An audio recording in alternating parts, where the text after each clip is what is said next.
1984 ഏതാനും ചില സിനിമകളിലൊക്കെ മുഖം കാണിച്ചിട്ടുണ്ടെന്നല്ലാതെ അതുകൊണ്ട് ജീവിക്കാനെന്നുള്ള ഒരു സംഭവമായിട്ടില്ല. ഒരു പെൺകുട്ടിയുമായിട്ട് ഒരു പ്രണയമുണ്ടായി. ഈ സാമ്പത്തികമൊന്നും നോക്കിയിട്ടില്ലല്ലോ പ്രണയിക്കുന്നത്.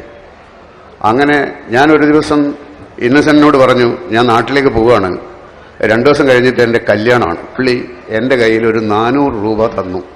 ഞാൻ ചോദിച്ചു, നിങ്ങളുടെ കയ്യിൽ പൈസയൊന്നുമില്ലല്ലോ, ഇത് എവിടുന്ന് ഈ 400 രൂപ കിട്ടി? അപ്പോൾ പുള്ളി പറഞ്ഞു, ആലീസിൻ്റെ വള.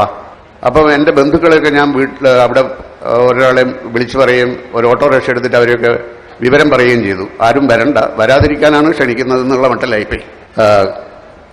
അവളുടെ കഴുത്തിലൊരു താലി കെട്ടണം, സ്വർണത്തിൻ്റെ താലി കെട്ടണം. ഞാൻ പറഞ്ഞു, സ്വർണത്തിൻ്റെ താലി കെട്ടാൻ എൻ്റെ കയ്യിൽ പൈസയൊന്നുമില്ല, നടക്കില്ല, അതില്ലാതെ പറ്റില്ല എന്ന് പറഞ്ഞിട്ട് അമ്മ ഒരുപാട് വാശി പിടിച്ചു. അപ്പം നേരെ